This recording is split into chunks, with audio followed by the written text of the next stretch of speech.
drawing a blank on the term for this. Not timeline, but what's the timeline from conceptualizing something to its completion?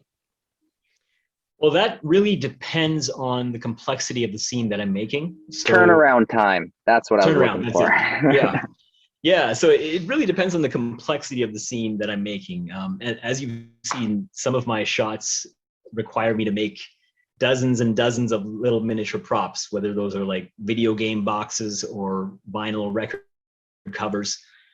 In those cases, it can take a long time. Whereas if I'm working with pre-made props, I can get it done really quickly. So I'd say on average these days, between 5 to 7 days from Okay. start to finish. I also I'm trying to make more of an effort to document the process as I'm working on things too. And that can kind of slow things down a little bit because you got to set up the camera and then record myself painting something or cutting something, and that kind of slows it down. But I try to get things done within a week for most of the projects that I'm working on. Pros and cons for things that are pre-made to you making it from scratch. Well, if I'm making something from scratch, I have complete control over the way it looks, over the size. Sometimes if you buy a pre-made item, it may look good, but it might not scale perfectly with an action figure that I have, because all the figures that I have are different sizes. I've got big ones, I've got small ones. So, if I make something myself, I know it's going to be perfectly in scale with the figure that I'm using. Right. So, and also just by making things, I can make things that are not available commercially. Right. Like, I made a power glove or just random things that I loved in my childhood. So, yeah.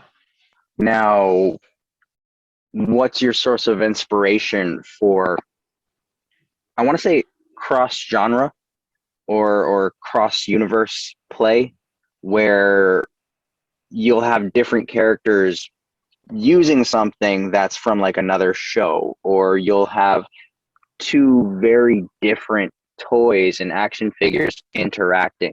Where does the thought come from of how or who is going to interact in your scenes? That really depends. Like sometimes I'll look for a common thread between two different worlds. So I may try to do a play on words or incorporate some kind of pun into my scene. Sometimes I may just like the way that two characters look together aesthetically. They may have nothing to do with each other, but I just like the way they look. Or it could be combining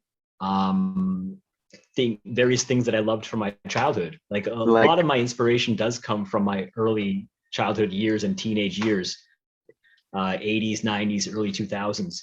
So I just want to describe some of these things that you've done. So you have the Avengers with Bob Barker at not Wheel of Fortune, at Price is Right.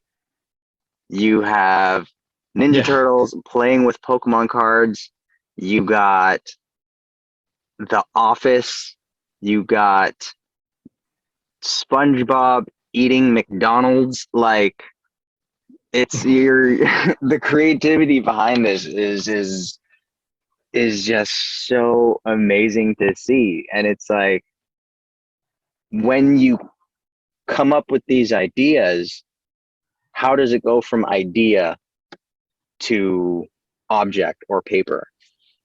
So because you have to figure out how they're going to stand, what they're going to be doing in the scene, right?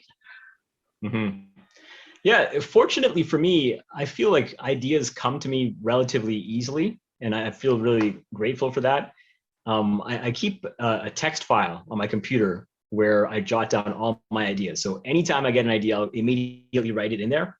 And then when it comes time to do a project, I'll look through that text file and sort of pick, okay, I feel inspired to work on this particular project today. And with that idea, I have a kind of a vision in my head as far as generally what I think it's going to look like.